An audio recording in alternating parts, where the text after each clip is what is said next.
کہ लोग बदलते नहीं हैं, बेनकाब हो जाते हैं। पता नहीं क्यों कदर करने वालों को ही बेकदर लोग मिलते हैं। नफीस भाई, आप अगर अकेले हो ना तो इस बात से नाराज मत होना, बस ये सोचना कि कुछ तो मैं हूँ, क्योंकि अक्सर अकेलेपन से वही लोग गुजरते हैं जो जिंदगी में सही फैसले करते हैं। और जब भी आप अपनी जिंदगी से नाराज होना तो एक बात हमेशा याद रखना कि अपनी जिंदगी से कभी नाराज मत होना, क्योंकि आप जैसी जिंदगी का ख्वाब शायद बहुत सारे लोग देख रहे हो। दिन में एक बार उस इंसान से बात जरूर कर लिया करो जो तुमसे बात करने के लिए पूरा दिन इंतजार करता है। लेकिन मसला ये है, जब हमें पता चल जाए कि कोई हमें मैसेज करता है, हमारा इंतजार करता है, तो हम हमेशा के लिए इंतजार उसके नाम कर देते हैं। नफीस भाई, इसलिए तो मैं कहता हूँ कि फास्ट रिप्लाई गोवा है, सेल्फ रिस्पेक्ट तबाह है। सारी दुनिया के गम हमारे हैं, सारी दुनिया के गम हमारे हैं, और सितम ये है कि हम तुम्हारे हैं। अस्सलाम वालेकुम। वालिदैन से मेरी गुजारिश है, अपनी बेटी की शादी करने से पहले लड़के की सरकारी नौकरी का बाद में पता कीजिएगा। पहले उसकी तरबियत का किसी से पूछ लीजिए। अगर वो जाहिल और घटिया इंसान निकला तो आपकी बेटी की जिंदगी किसी शानदार महल में किसी दोजख से कम नहीं होगी। अस्सलाम वालेकुम। जब आप कुछ खाने जाते हो तो कोई आपका दोस्त सबसे पहले पैसे देने की कोशिश करता है। वो ये नहीं है कि उसके पास ज्यादा पैसा है, इसकी वजह ये है क्योंकि वो आपकी दोस्ती को ज्यादा मानता है पैसे से।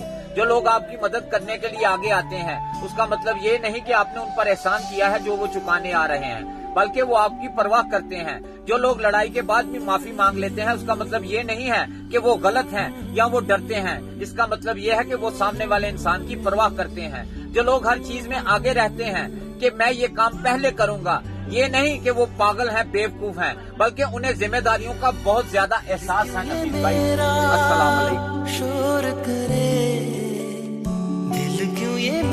मुनाफिक की दोस्ती से बचें, इन पे खुदा की लानत होती है। ये भेड़ियों के साथ खाते हैं, कुत्तों के साथ भौंकते हैं और चुराहे के साथ बैठते हैं, रोते हैं। मुनाफिकों की दोस्ती से बचें। ये पहले रो रो के आपकी बातें सुनते हैं, फिर हंस हंस के लोगों को बताते हैं। जो दिल को अच्छा लगता है उसी को दोस्त कहता हूँ, जो दिल को अच्छा लगता है उसी को दोस्त कहता हूँ। नफीस भाई, मुनाफिक बन के रिश्तों की सियासत मैं नहीं करता। अस्सलाम वालेकुम। आपके लिए ये चंद अशार हैं।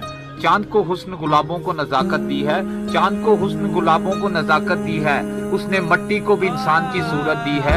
चाहता हूँ कि तेरे साथ उम्र कटे मगर वक्त ने चंद लम्हों की इजाजत दी है। Happy birthday to you.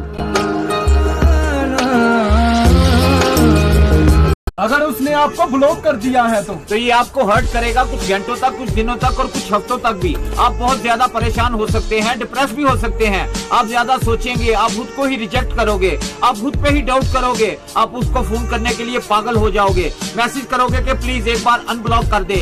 एक बार तो मेरी बात सुन ले, अगर वो आपके हाथ पैर जोड़ने पर आपको अनब्लॉक कर देता है तो क्या सारी चीजें सेम रहेंगी? नफीस भाई, ट्रस्ट प्यार नहीं ना, तो अच्छा है रियलिटी एक्सेप्ट कीजिए और नई जर्नी को स्टार्ट कीजिए। अगर उसने आपको ब्लॉक कर दिया है तो ये आपको हर्ट करेगा कुछ घंटों तक, कुछ दिनों तक और कुछ हफ्तों तक भी। आप बहुत ज्यादा परेशान हो सकते हैं, डिप्रेस भी हो सकते हैं। आप ज्यादा सोचेंगे, आप खुद को ही रिजेक्ट करोगे, आप खुद पे ही डाउट करोगे, आप उसको फोन करने के लिए पागल हो जाओगे, मैसेज करोगे कि प्लीज एक बार अनब्लॉक कर दे। एक बार तो मेरी बात सुन ले, अगर वो आपके हाथ पैर जोड़ने पर आपको अनब्लॉक कर देता है तो क्या सारी चीजें सेम रहेंगी? नफीस भाई, ट्रस्ट प्यार नहीं ना, तो अच्छा है रियलिटी एक्सेप्ट कीजिए और नई जर्नी को स्टार्ट कीजिए। माहिर नफ्सियात कहते हैं कि अगर आप बहुत हंसते हैं और वो भी फजूल बातों पर, तो आप अंदर से खाली हैं, और अगर आप बहुत सोते हैं तो आप बहुत उदास हैं। अगर आप कम बोलते हैं और तेज रफ्तारी से बोलते हैं तो आप बहुत गहरे हैं। अगर आपको रोना नहीं आता तो आप बहुत कमजोर हैं, और अगर आप बेतहाशा खाते हैं तो आप बहुत परेशान हैं। अगर आप बात बात पर रो पड़ते हैं तो आप बहुत नरम दिल और मासूम हैं। अगर आपको छोटी छोटी बातों पर गुस्सा आ जाता है नफीस भाई, तो आप तवज्जो तलब हैं। अस्सलाम वालेकुम।